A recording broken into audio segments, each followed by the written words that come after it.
just do a continuous, like, we're both standing, we're looking for inside grips, so like getting your grips on your elbows, grips on the wrist, doing collar ties, shoulder pushes, anything you want. So we're doing a continuous grip fight and then looking for closed hands. So either you go with a single leg or you might go into hands on the mat and then getting the front head or connected hands. Or like if you're looking for grip fight, you get arm drag and you get your body long. So just looking for close hands. And you're going with your partner continuously for 3 minutes. And then we'll switch.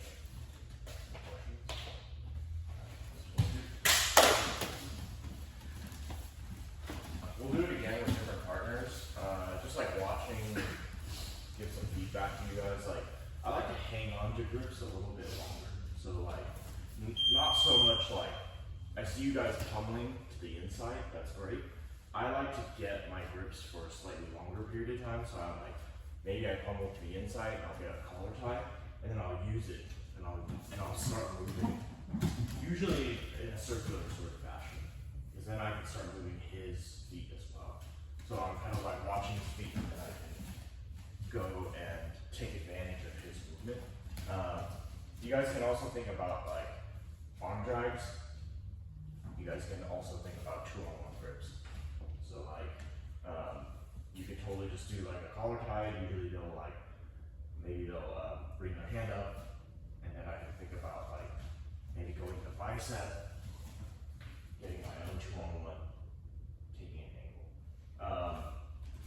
You can push them across, but I like to think about like, especially when you're first starting off grip fighting, like to just like hang on to the grip, and then just like you don't need to do anything crazy. Just start like circling and seeing like where their feet end up landing.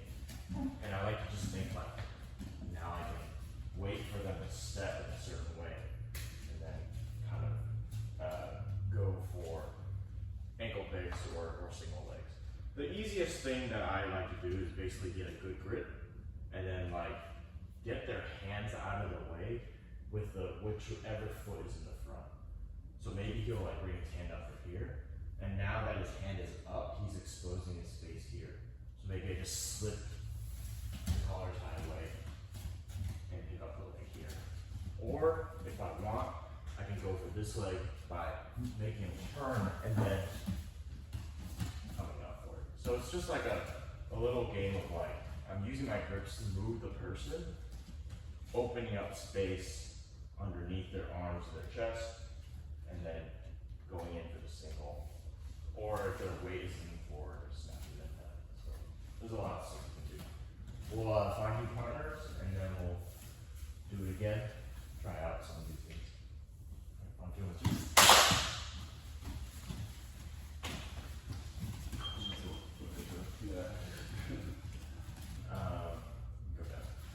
You're maintaining and also keeping people flat on the mat. We'll keep going with that today, but we'll start in slightly different positions. So we'll start here in the spiderweb position. Basically, I have one leg draped across his chest, one leg controlling his head and his shoulders. So I have, I'm covering his shoulder line. I have a deep grip. I like to get elbow to elbow, and then basically I punch my hand all the way to my thigh here. I've experimented with like having my palm face up versus palm face down. You guys can play around with that, like see what feels better for you. I feel like when I put my palm up, it like keeps my arm in alignment. Whereas like if I do palm down, there's like this slight turn in my forearm. So whatever you guys feel is best for you. I like to do palm up. I just find that it feels pretty good. And then I have my chest right behind his head a little bit here. And then my hand is basically on the mat. So we'll do this game for 3 minutes. The goal is literally to keep connection to this arm week when we were doing pinning, like some of the ways that people can ruin a pin are framing. So like if he starts framing my leg up, and then you can see he's starting to get up. So framing, base, and also rotation. So if he's able to like rotate up, that's not good for me. So my goal is literally to keep this position. And you can like experiment because the person on bottom is looking to get out. So they're going to be trying to manipulate your weight. So learning how to maintain this position and just like understanding which ways to shift, maybe like even grabbing the foot, grabbing the leg here so they can't come up.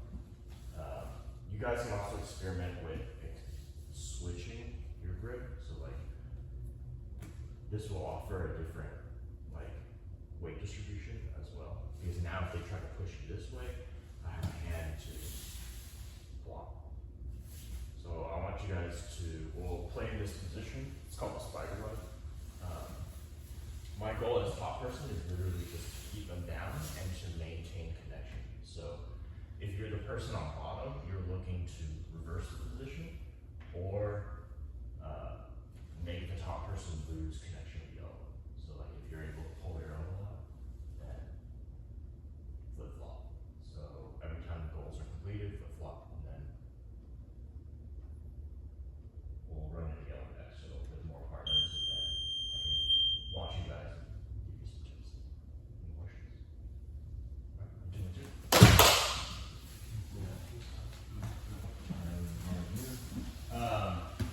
Maybe I'll also add the next time we do this game, I'll add the stipulation that like if I end up getting his hand straightened out, I'll call that a win for the top. Just because I don't want to get people into bad habits in terms of like, because you asked me the question like, can I let go of my hand? And I want to say, yeah, you can. You do want to make sure you keep it safe as well. So like, even if I let go of his hand, sometimes I'll bring my own leg up, and I'll grab it, and I'll grab my own leg to protect his hand while I do whatever I need to do with his hand, whether it's push my leg off or whatever.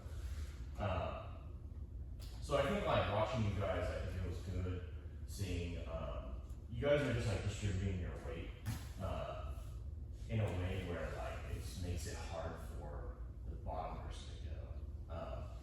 For myself, like when I find myself in this position, I generally actually like to, every time I lean one direction or the other, I'll basically like bring my legs in kind of like a scissor position where I have the back of my hamstrings facing them. I feel like it's just like it offers more connection and ability to push like with my hamstring rather than if I had my knees just pointing straight up. Like this knees pointing straight up is great when he's not like trying to buck me off or anything.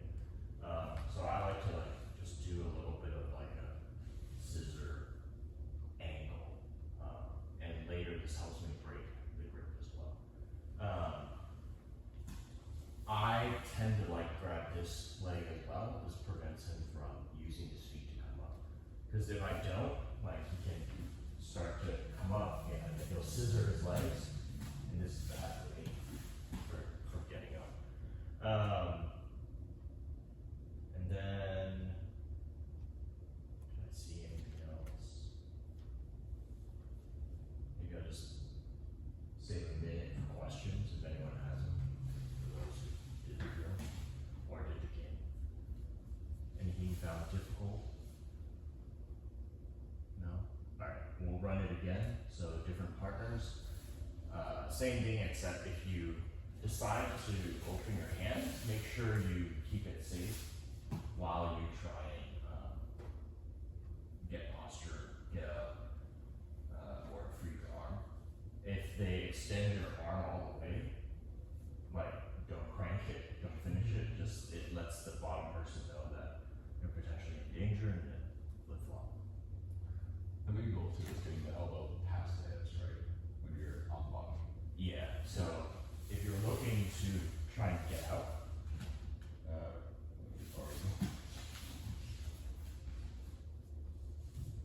yeah, the idea is to get your elbow past the hip. Yeah, which whichever. I think like in this game, I wouldn't, like I'm not looking to like, you know, flex and bust out and escape. You can take advantage of it if you see it, but yeah, I wouldn't like spend the whole time just trying to free my elbow. Yeah. Although, like, if you do, it is kind of like you are disrupting his posture and stuff. So, yeah. All right, any questions? All right, we're running again on 2 and 2.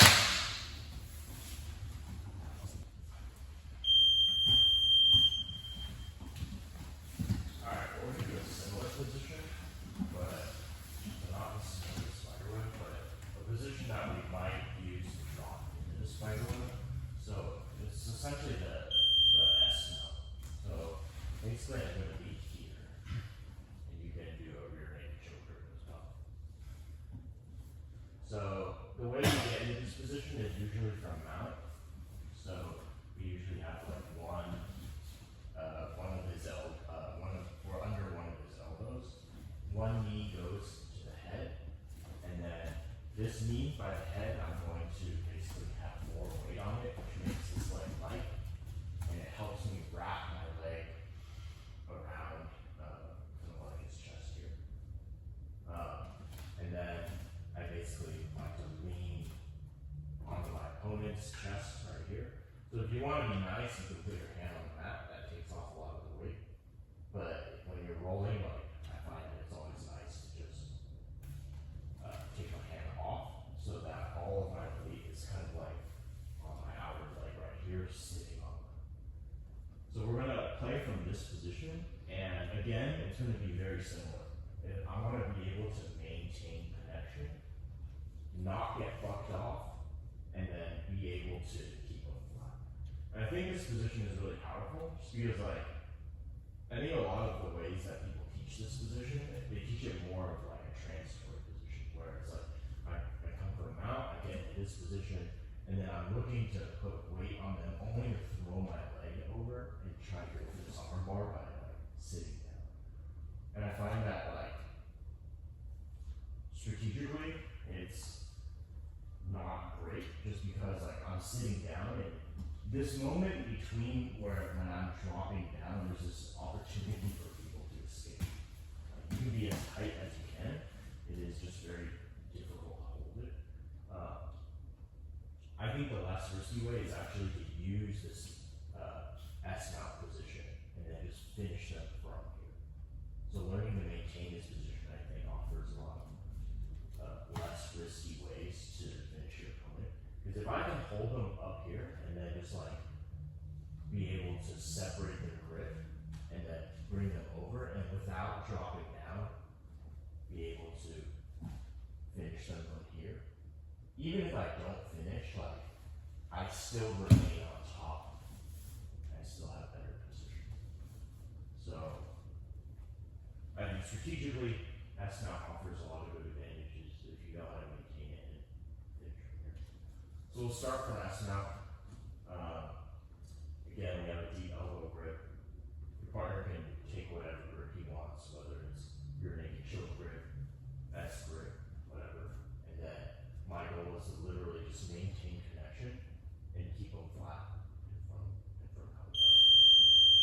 If Bernard knocks me over to a hit and reverses the position, then I lose. If I lose the elbow, I lose.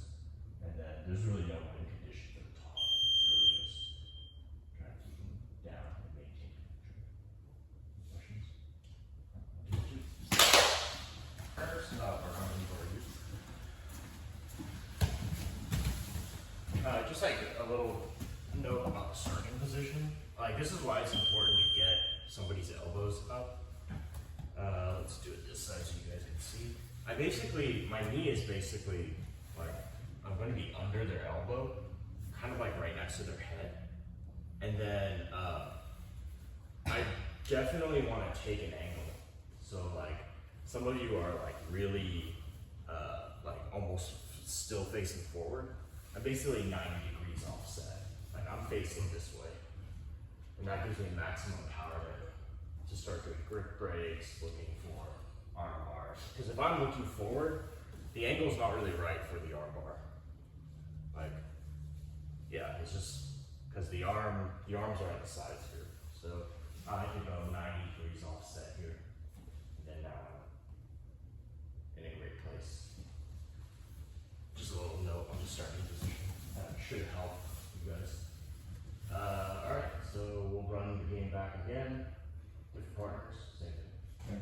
I have a question. Yeah. So I see in order to escape that, a lot of times, they turn their, back towards them. Mm-hmm. Is that the smartest way to do it?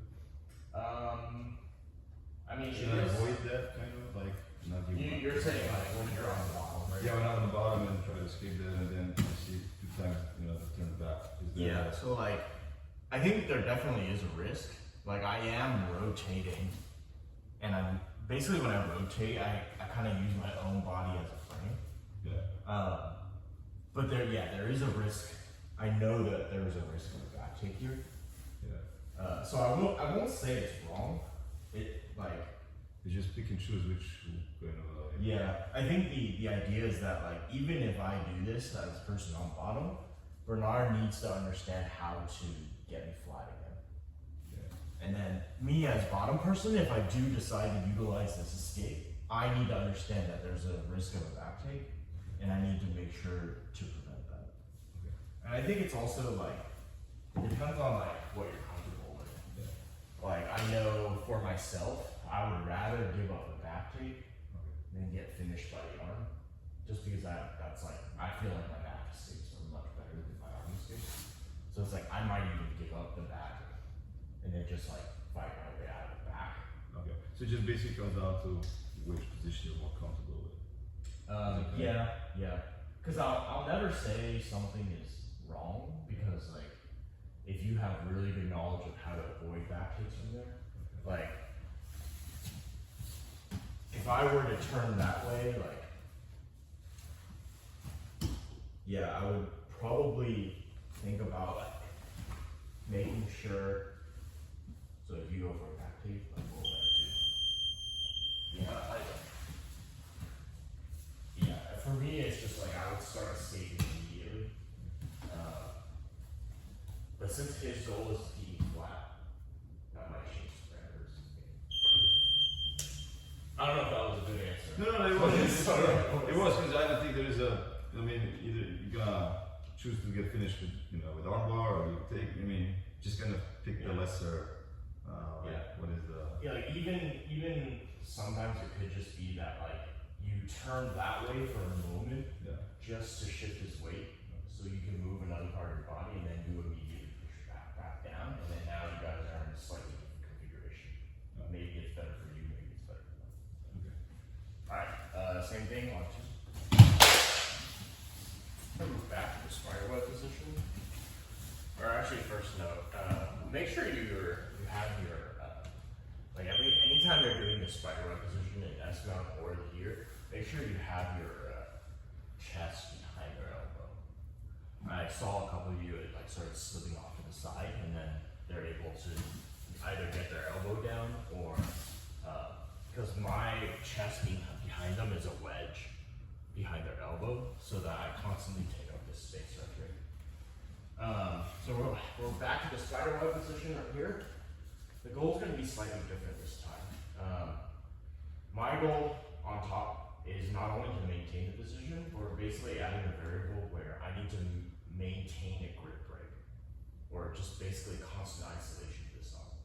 So like maybe we start like this, but I'm looking to break the grip and then constantly like just keep him from recovering his grip. So whether it's like I bring it here, he'll come and grab it probably, right? And then I need to figure out, see he's like turning, so I have to figure out a way to keep him down, but also look for a grip break. Keep the grip isolated. Not necessarily finishing, just isolated, so you guys can basically, you're practicing grip breaks. And then figuring out how to like glue his arm and isolate it to my body, whereas he's looking to either disrupt my connection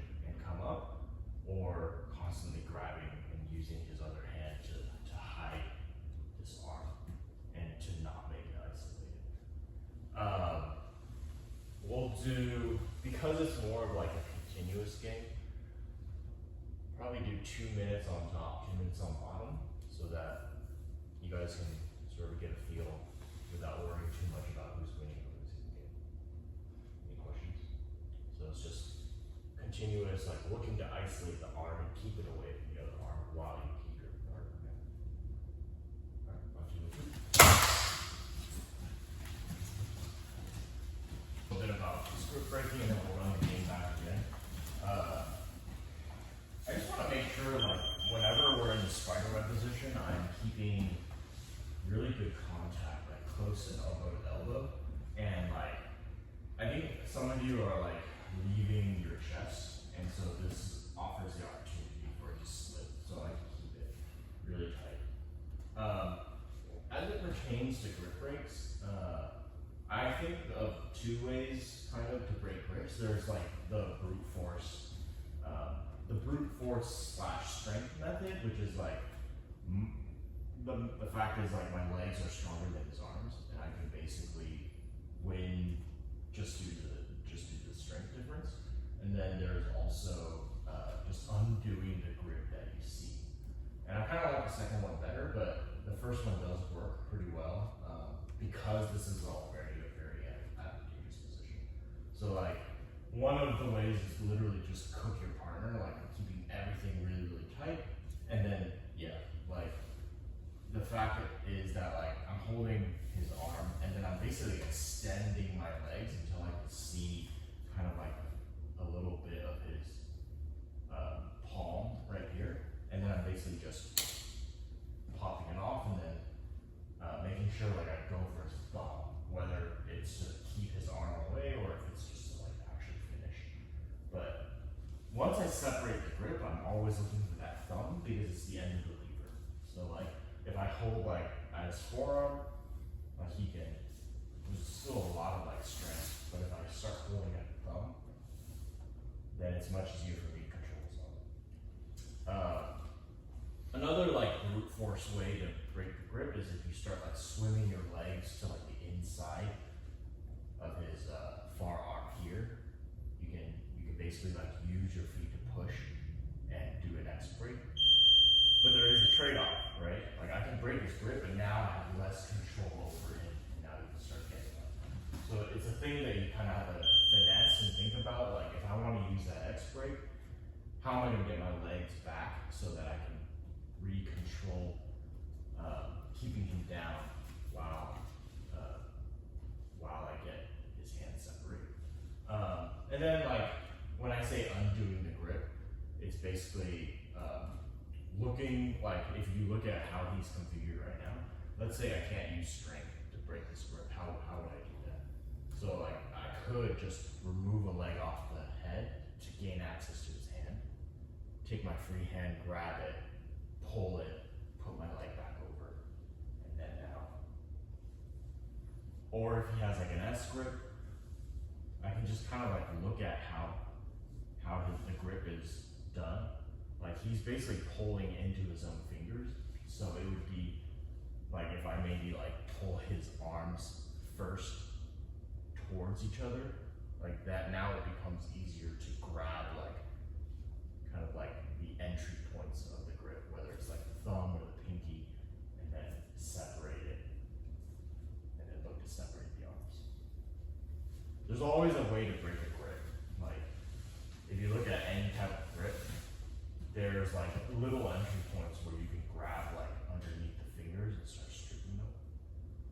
Like if I have a gable grip, like if I can somehow find a levering force below this top arm to open the grip, or if I find like a pinky I can get under, or a thumb I can get under, open it. So there's just some ideas for grip breaking. Obviously there are trade-offs. So like when I was doing this grip break, when go back to rear naked, yeah. Like when I remove my foot off the head, there's a risk because now I have less control over him. So yeah, these are all things that you guys will feel out in the game. Like I definitely want to just like, you're not hanging out after you leave this, right? You definitely just like want to make it sort of like a quick thing. Then now it's a game of like holding thumbs and making sure he can't get his arms back. Any questions? Just some ideas. Just play around with it. All right, same game. New partners. 1, 2, 1, 2. We will start. We'll start in mount with both elbows up. So I'm like right here. I can only finish if I get to either the S mount or if I get to the spiderweb position. I can only finish when I get to those two places. Ideally, obviously one of the finishes will be the arm bar because that's what we've been working. But if you know other ones, you can also do that. If Bernard, at any point, like at this mount point, if he gets both his elbows down by his side, game's over. Switch. That means you've lost because you're starting in such a good position. If you lose the elbows, it's over. If I lose like the elbows at any point during my transition to S mount or spiderweb, game over. If they get up and put me to a hit, game over. Because like these are all things that we're working on today, which is I need to keep them down, and then I need to figure out how to break their grips while keeping them down and then finishing. I'll make it constrained too that like from the mount, the top person like let's try to get to S mount and also spiderweb. So you guys can choose like once you get to S mount, then you can start finishing, and then if you want, you can go to spiderweb if that's your preference. But yeah, way to win on top is I want to maintain my connections. I want to break the grips. I'm looking for the finish. And then bottom person, if I get my elbows down, if I break my connection with my partner, or if I sweep them, then game is over and then you guys will switch. So this time we're switching again. So we'll do 3-minute games and then we'll do this twice. Any questions? Alright, on 2, 1, 2. New partners, just real quick. How about you, Shota? I think like there's sometimes it is really hard to like keep elbows up, especially if there's like a size difference. Some of the stuff that I do, like if this person's like really intent on trying to get their elbows down, I definitely want to like, sure my legs are strong, but I need like another pushing force to sort of get his elbows up. And so like using my hands could be a losing battle just because it's like arms against arms. So sometimes I'll like lean forward and use my hip to just like smash them forward. So again, it's that concept of like I'm using different parts of my body to just like really smash it forward. And now if he tries to get it back, it's much harder because I'm using like the entirety of my weight to sort of do that. Because the win condition is if they get both elbows down, like I can also lean to one side of my body to really like get one elbow so I can at least start my S mount here. Because once I like angle off the side here, try it as hard as you can. There's like no space for this elbow to come down. This elbow might be able to come down. That's fine. I can have just go S mount. So just a little tip there. If there are size differences in the class, you want to think about how we can use stronger parts of our bodies and gravity to help sort of keep arms up. All right, last one. I did once triangle from the top. Is that is that option? I mean, yeah, that's nice. Yeah. Okay, I wasn't sure. Just Yeah, you can do whatever you want. Yeah. All right, on 2, 1, 2. Last one. I'll see that.